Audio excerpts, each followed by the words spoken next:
자, 오늘 이제 굉장히 중요한 사건 몇 개를 여러분들과 함께 얘기 나눌 텐데요. 그래도 지금 이제 그 전에 일단 좀 이제 서론이니 그래도 고발을 너무 많이 하니까 김한배 대표 좀 조절하시는 게 좋겠다 이렇게 주위에서 네.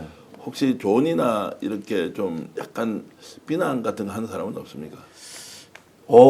일정 부분 그런 비난이 그 이제 보수 쪽에서도 있고요. 네. 또 심지어 우리 같은 민주 진보 진영이라고 하는 이쪽에서도 너무 그러니까 다 하니까 네. 조금 이게 선택과 집중을 해야 되는 게 아니냐라는 그런 지적이 있어요. 예. 근데 이게 기준을 어디에 두느냐는 이제 그 철학의 차이긴 한데 예.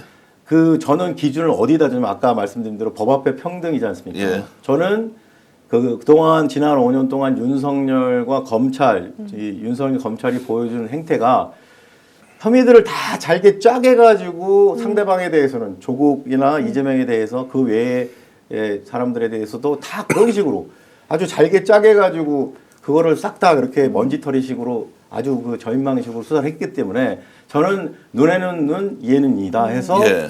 거기에 상응하는 아주 작은 것까지 다 고발을 할 수밖에 없었어요. 그 과정에서 스스로 압박을 좀 외부로부터 뭐 수사기관이나 또는 뭐 그 국힘 쪽으로부터 압박을 받는다거나 네. 또 본인이 스스로 느껴서 야 이렇게 윤석열 김건희 고발 많이 해가지고 내가 혹시라도 뭔가 불이익을 받거나 탄압을 받을 수 있다 이런 생각은 안 해보셨어요? 당연히 있죠. 아 그래요? 예, 예를 들면은 저도 가끔 가다가 제가 좀 그 과하게 상대방을 이렇게 비판하다가 명예훼손이나 모욕 같은 거에 이제 고소가 있었습니다. 여러 예. 차례 있었는데 제가 봤을 때는 일반인들에 비해서 제가 유죄율이 훨씬 월등히 높습니다. 그러니까 다른 유죄율이 분들이 높다고? 예를 들면 예. 윤석열도 그 날리면 그거 할 때 새끼라고 했잖아요. 네. 사실 새끼가 모욕죄에서 말하는 쌍욕은 아니거든요. 근데 저 같은 경우는 새끼라고만 해도 모욕죄로 저를 갖다가 기소합니다.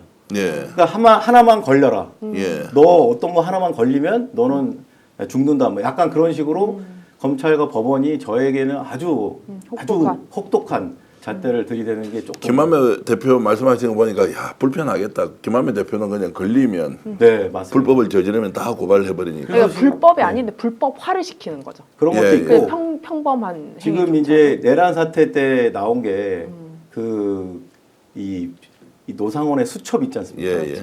근데 이제 노상원의 수첩에 제 이름은 없었어요. 예. 저도 그래서 없더라고요. 제가 그 기자 한겨레인가 하여튼 기자님한테 제가 그랬거든요. 나 섭섭하다. 내 이름이 나는 있을 줄 알았는데 아니 섭섭한 게 아니고 없더라 그랬더니 다행이라고 기자님 뭐라 그러냐면 대표님 정말로 그렇게 생각하셔요? 예. 아마 대표님은 그 계엄이 성공했으면 종이관에 무조건 들어가셨을 거예요. 그래서 진짜 등에서 진짜 식은땀이 나더라고요. 네, 그 정도로 아마 저에 대해서 당연하죠. 왜냐면 윤석열 입장에서도 맨날 뭐 고발하면 다 사생이니까 네. 얼마나 저런 인간이 왜 나를 이렇게 많이 고발하는 거야 하고 아마 저에 대해서 악감정이 있을 수밖에 없었겠죠. 그래서 정말 진짜 그 비상계엄이 수포로 돌아간 게 너무나 제 생명을 구한 거라고 생각합니다. 예. 저는 우리 그 김한배 대표님이 정말 그 윤석열 5년이 3년으로 줄어드는데 가장 큰 역할을 하시지 않았나라는 생각을 해요. 왜냐면 과찬한 말씀. 아니요, 정말로. 왜냐면은 저는 전략적으로라도 너무 뛰어났다고 생각하거든요. 왜 어떤 말씀이냐면 사실 워낙 사건을 많이 쳤습니다. 윤석열 정권의 특징은 한 건당 다른 정권이었으면은 국정조사 뭐 난리 나고 벌써 탄핵을 매번 당할 거가 100건이었을 거예요. 네. 그렇지만 이게 매일 사건을 저지르니까 거의 보십시오. 거의 3년이면은 거의 한 400일 정도인데 4일에 한 번씩 거의 고발당할 일을 한 거예요. 그러다 네, 보니까 맞습니다. 네. 이게 4일에 한 번씩 이 짓을 했던 그런 정권인데 만약에 기자들도 사실 워낙 사건이 많다 보니까 끝까지 이 사건을 하기보다는 거의 매일 단신으로 처리하는 경우가 많았는데 그 사건들이 그냥 지나가지 않고 하나의 네. 형사 사건으로 다 만들어 주신 게 김한배 대표님이시거든요. 자, 그래서 이제 보면은 일이 터져도 그 다음에 큰 일이 터지니까 네. 또 이거 까먹고 지나갔고. 맞습니다. 또 그 다음에 또 터져. 네. 그러니까 두 번째는 다루지도 못해. 그렇죠. 계속 반복적으로 이런 국정농단이 일어났단 말이에요. 네, 맞습니다. 그거를 이제 하나도 놓치지 않고 다 고발을 했다. 네, 근데 그것이 저는 윤석열이 조급하게 네. 만들었던 가장 큰 이유라고 생각하거든요. 왜냐하면 지금 우리 제가 김한배 대표님이 앉아 계셔서가 아니라 네. 민주당의 뭐 190석 그 전에 막 압박이 엄청 났다. 그래서 이제 뭐 민주당 때문에 못 해먹겠다라고 얘기를 했었지만 그게 못지않게 뉴스타파라든지 뭐 언론들의 뭐 MBC 언론들의 관심도 있었고 이 어때 보면 시민단체 안에서는 우리 김한배 대표님이 정말 다음날 사건 터져서 안 하실까 했는데 또 하시더라고요. 네. 그러니까 이제 어떤 이제 기대도 그런 것도 있는 것 같아요. 재미나는 말씀드리면 제가 하도 그렇게 하니까 아까 네. 말씀 질문 대답하려면 제가 그렇게 다 하니까 다른 시민단체에서 고발할 것까지 제가 독점하다 보니까 예. 좀 우리한테도 고발할 거를 좀 남겨놔라. 네가 다 고발하면 우리는 뭘 고발하냐 이런 조금 그런 항의는 고발 아니고 독점권? 좀 약간 농담식으로 그런 말은 제가 들은 적이 있습니다. 예. 어쨌든 박수를 쳐드려야 하는데 네. 그래도 건수가 워낙 많기 때문에 네.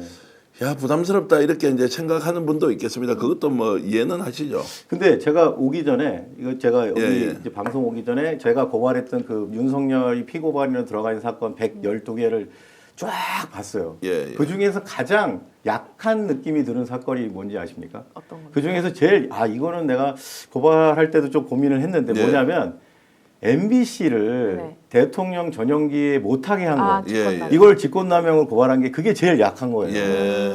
근데 국민 여러분 생각해 보십시오. MBC만 딱 중요하죠. 집어가지고 너 내려 이거잖아요. 네. 이게 약한 사건입니까? 그렇죠. 만약에 이재명 대표가 대통령이 돼서 네. 만약에 뭐 조선일보도 내려 이렇게 돼서 비행기 안 싣고 갔으면은 그냥 다음 날부터 기자협회부터 난리가 날 났죠. 겁니다. 가르쳤죠. 상상 초월이 상상이 안 되죠. 상상을 못할 일이죠. 알겠습니다. 이렇게 이제 훌륭한 두 분 모시고 오늘 여러분들께 최초 공개하는 실제로 일어났던 일이지만 까먹고 우리가 혹시 망각하고 있을지도 모르는 이제 사건 본격적으로 얘기해 보겠습니다.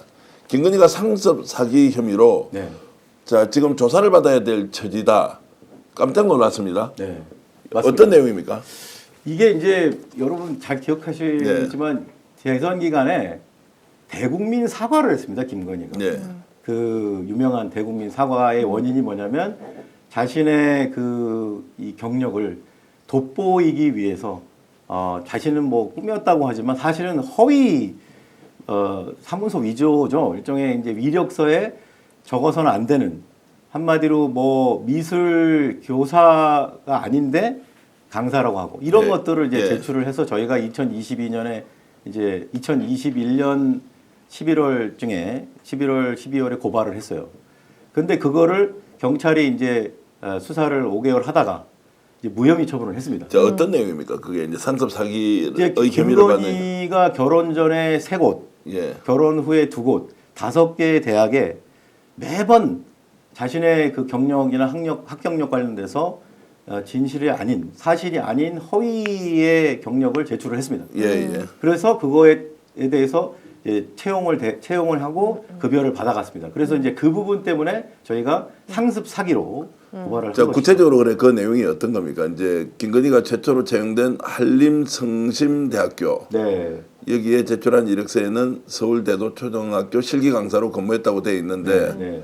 자 근무한 이력은 확인되지 않는다. 네. 그러니까 지금 5개 대학에 예. 매번 그 뭐 한 가지씩 자신의 학력이나 경력과 관련돼서 예를 들면 자기가 무슨 무슨 뭘 출품했는데 예. 대상을 받았대요. 뭐 서울 애니메이션 뭐 축제인가? 맞아요. 거기서 예. 자기가 김명신 시절에 대상을 받았는데 출품 기록이 전혀 안 나오는 거예요. 그러니까 주최 측에서도 이런 이름으로 출품한 적이 없는데 김건희는 이력서에다가 자기가 그 대회에서 대상을 받았다라고 해서 이력서를 제출한 그러니까 거예요. 업무 대학에. 방해도 되겠네요. 업무방해도 됐죠. 네. 업무방해랑 상습 사기 2개 정도 네. 다 했는데 네. 근데 상습 사기가 되려면 저걸 가지고 구체적으로 목적을 가지고 자기가 이익을 보거나 이런 게 있어야 되지 채용을 않습니까? 했으니까 이걸 채용을 받은 잘 거예요. 아시겠지만 네. 모든 이제 채용을 할 때 모든 그 거기에 이제 미리 나옵니다. 여기에 어떤 허위 사실이 있으면 채용이 취소된다. 네. 예. 그런 거를 다 미리 공지를 합니다. 예. 그렇죠. 근데 지금 김건희는 매번 그랬던 거예요.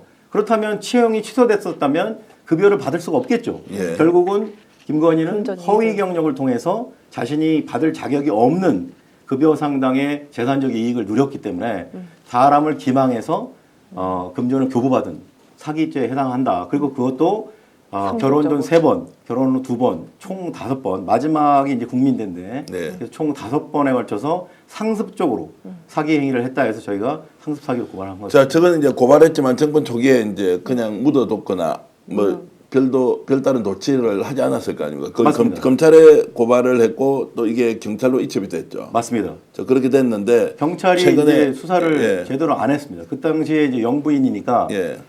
서면 조사만 했어요. 예. 김건희를. 그러니 서면 조사 잘 아시겠지만 제대로 되겠습니까? 예. 그러니까 5개월 만에 2022년 5월 달경에 이제 뭐 불송치 결정을 했어요. 저희가 그 당시에는 다행히 법이 바뀌기 전이라서 고발인도 이의 신청권이 있을 당시입니다. 그래서 저희가 즉각 이제 그 거기에 대해서 이의 제기를 했고. 근데 최근에 이제 확인해 보니까 서울중앙지검에서 이 사건을 들고 있더라. 네, 맞습니다. 참고인 조사까지 했더라. 네, 라는 맞습니다. 얘기를 그 부분 했는데 지금 좀 그 자료를 좀 띄워서 예, 예. 제 설명드리고 싶은데 그 사건이 지금 엄연히 살아 있었습니다. 예, 예. 그래서 그걸 저희가 발견을 하고 또 굉장히 깜짝 놀랐는데 예. 거기 이제 보시다시피 지금 저 사건인데요. 지금 서울중앙지검 형사 7부의 윤석강 검사실에 아직도 저 위에 보면 파란 글씨로 수사 중이라고 나오지 않습니까? 네. 이 엄연히 지금도 살아있는 사건이더라고요. 예. 그리고 그 다음 페이지에 보시면 저기 좀 흐릿하게 참고인. 나오는데 수사 사건 진행 상황에 저게 조회가 되는데 저기 오른쪽에 보시면 참고인 정땡땡을 조사했다. 언제? 2023년 7월 19일 날. 그러니까 사건을 이제 접수하고 나서 1년 정도 경과해서 검찰이 실제로 뭔가를 했어요. 예. 참고인 정땡땡을 저희가 지금 확인 중인데 국민대학교에서 채용을 담당했던 교직원으로 예, 저희가 추정을 하고 있는데요. 그렇다면 수사를 했다는 얘기잖아요. 근데 그 이후로 또 다시 1년 반 동안 지금 또 아무것도 소식이 없습니다. 그런데 지금 중요한 것은 이 모든 게 이제 지금 이제 윤석열 파면 이후에 네. 어떻게 되느냐인데 저는 지금 분위기상 지금 뭐 검찰이 지금 윤석열 김건희를 저는 버렸다라고 생각합니다. 예. 자기들이 살아남기 위해서 이 사건도 원칙대로 수사할 거로 기대하고 수사할 걸로 기대하고 있다. 네, 맞습니다. 네. 네. 오늘 방송 어떠셨습니까? 마음에 들었다면 구독, 좋아요로 스픽스를 응원해 주십시오. 여러분들의 구독, 좋아요는 가장 큰 힘이 됩니다. 스픽스 구독, 좋아요.